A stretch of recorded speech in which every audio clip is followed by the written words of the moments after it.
Hello, everybody. Though it wasn't exactly the greatest success for the first parts of this, I'm going to go ahead and continue reading the Tao of Pooh. I do hope people enjoy it. We were discussing the definition of wisdom late one night, and we were just about to fall asleep from it all when Pooh remarked that his understanding of Taoist principles had been passed down to him from certain ancient ancestors. Like who? I asked. Like Pu Taoise, the famous Chinese painter. Oh, that's Wu Taoise. Or how about Li Pu, the famous Taoist poet? Oh, you mean Li Po, I said. Oh, said Pu, looking down at his feet. Then I thought of something. That doesn't really matter anyway, I said, because one of the most important principles of Taoism was named after you. Really? Pooh asked, looking more hopeful. Of course, Pooh, the uncarved block. I'd forgotten, said Pooh. So, here we are, about to try and explain the Pooh, the uncarved block, in the classic Taoist manner. We won't try too hard or explain too much, because that would only confuse things, and because it would leave the impression that it was all only an intellectual idea that could be left on the intellectual level and ignored. Then you could say, well, this idea is all very nice, but what does it amount to? So instead we will try to show what it amounts to in various ways. The Pooh, by the way, is pronounced sort of like poo, but without so much oo, like the sounds you make when blowing a fly off your arm on a hot summer day. Before we bring our resident expert in for a few illuminating remarks, let's explain something. The essence of the principle of the uncarved block is that things in their original simplicity contain their own natural power. Power that is easily spoiled and lost when that simplicity is changed. For the written character, P, the Chinese dictionary will give a definition of natural, simple, plain, honest. P is composed of two separate random characters combined. The first, the radical or root-meaning one, is that of a tree or wood. The second, the phonetic or sound-giving one, is the character designed for growth or thicket. So from tree in a thicket or wood not cut comes the meaning of things in their natural state. What is generally represented in English versions of Taoist writing as the uncarved block.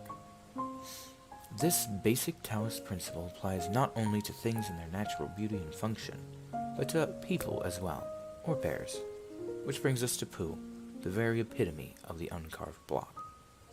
As an illustration of the principle, he may appear a bit too simple at times. I think it's more to the right, said Piglet nervously. What do you think, Pooh? Pooh looked at his two paws. He knew that one of them was right, and he knew that when you had decided on which one of them was right, then the other one was left. But he could never remember how to begin. Well, he said slowly. But no matter how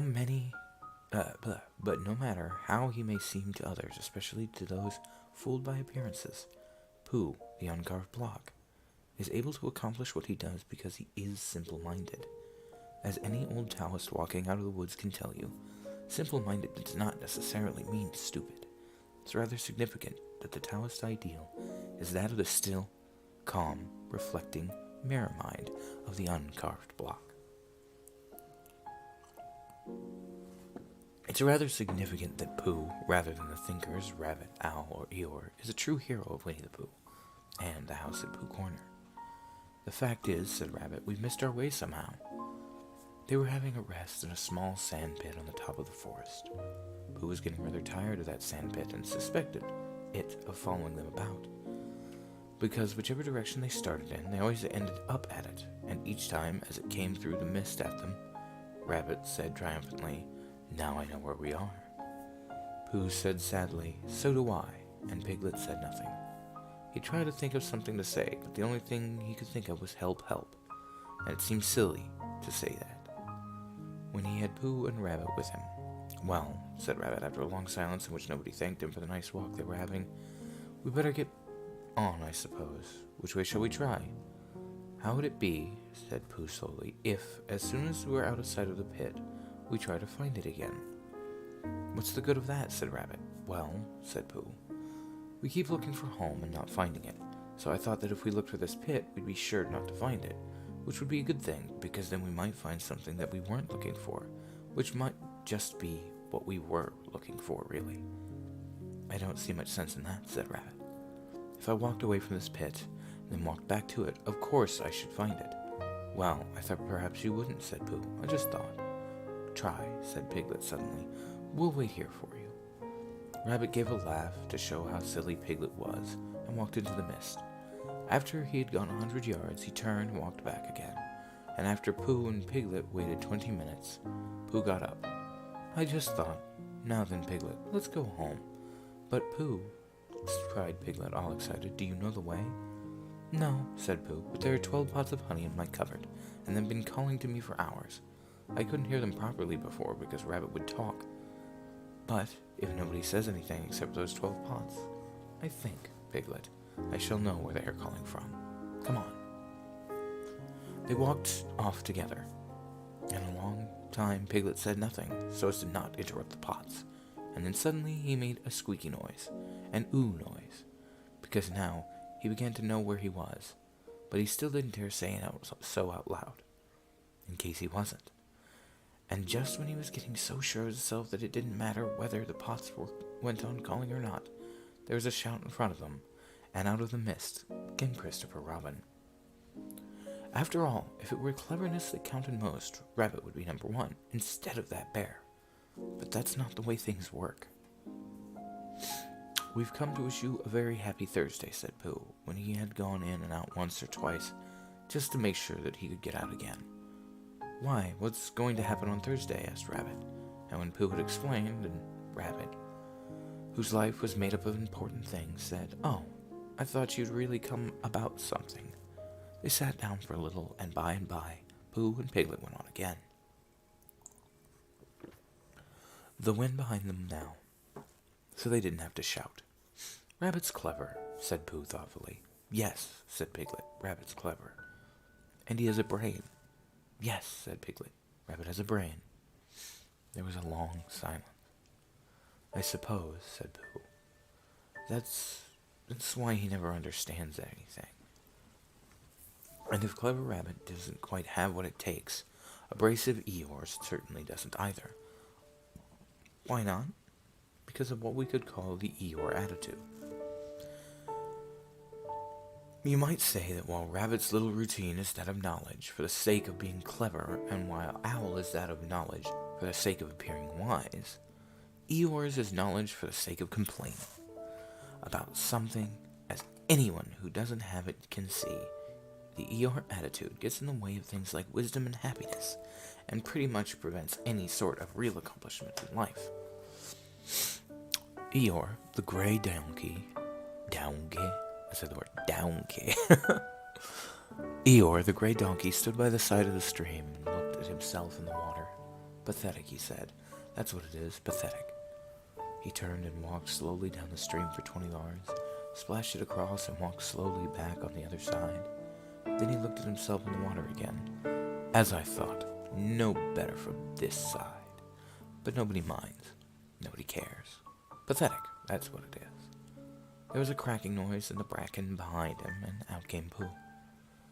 Good morning, Eeyore, said Pooh. Good morning, Pooh Bear, said Eeyore gloomily. If it is a good morning, he said, which I doubt, he said. Why? What's the matter? Nothing, Pooh Bear, nothing. We can't all, and some of us don't, that's all there is to it. It's not the Eeyore attitude is necessarily without a certain severe sort of humor. Hello, Eeyore, they called out cheerfully. Ah, said Eeyore, lost your way. We just came to see you, said Piglet, and to see how your house was. Look, Pooh's still standing. I know, said Eeyore. Very odd, someone ought to have come over and pushed it over. We wondered whether a wind would blow it down, said Pooh. Ah, that's why nobody's bothered, I suppose. I thought perhaps they'd forgotten. It's it's really not so awfully much fun. Not like a few other points of view we can think of, a little too complex or something. After all, what is it about Pooh that makes him so lovable? Well, to begin with, said Pooh, yes. Well, to begin with, we have the principle of the uncarved block. After all, what is the most appealing thing about Pooh? What else but, well, to begin with, simplicity. The simplicity of the uncarved block? And the nicest thing about simplicity is its useful wisdom. The what is there to eat variety of wisdom you can get at. Considering that, let's have Pooh describe the nature of the uncarved block. Alright. Pooh, what can you tell us about the uncarved block? What? Asked Pooh, sitting up suddenly and opening his eyes. The uncarved block, you know. Oh. What do you have to say about it? I didn't do it, said Pooh. You... It must have been Piglet, he said. I did not, squeaked Piglet. Oh, Piglet, where did you... I didn't, Piglet said. Well, then, it was probably Rabbit, said Pooh. It wasn't me, Piglet insisted. Did somebody call? Said Rabbit, popping up from behind a chair. Oh, Rabbit. We're talking about the uncarved block. Haven't seen it, but I'll go ask Owl. That won't be I began. Too late now, he's gone. I never even heard of the uncarved block, said Piglet. Neither did I, said Pooh, rubbing his ear. It's a figure of speech, I said. A what of who? Asked Pooh. A figure of speech. It means that, well, the uncarved block is a way of saying, like Pooh. Oh, is that all? Said Piglet. I wondered, said Pooh. Pooh can't describe the uncarved block to us in words. He just is it. That's the nature of the uncarved block. A perfect description. Thank you, Pooh. Not at all, said Pooh. When you discard arrogance, complexity, and a few other things that get in the way, sooner or later you will discover that simple, childlike, and mysterious secret known to those of the uncarved block. Life is fun. Now, one autumn morning when the wind had blown all the leaves off the trees in the night and was trying to blow the branches off, Pooh and Piglet were sitting in a thoughtful spot and wondering. What I think, said Pooh, is I think we'll go to the Pooh corner and see Eeyore, because perhaps his house has been blown down, and perhaps he'd like us to build it again. What I think, said Piglet, is I think we'll go and see Christopher Robin. He won't be there, so we can't. Let's go and see everybody, said Pooh, because when you've been walking in the wind for miles and suddenly you go into someone's house and he says, hello, Pooh, you're just in time for a little smackerel of something, and you are, then it's what I call a friendly day.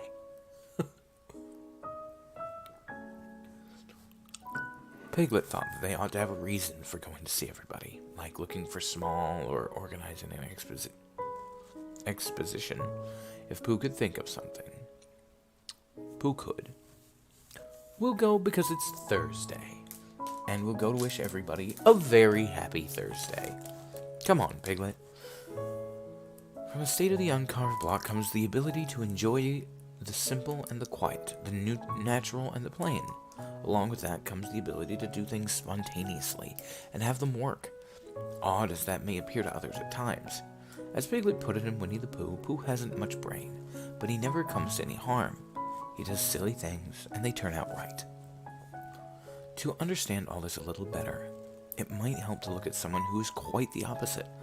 Someone like, well, say Owl, for example. And that is Chapter 2 of the Tao of Pooh. I hope you've enjoyed this, and if you'd like me to continue on, just shoot me a message. It's wonderful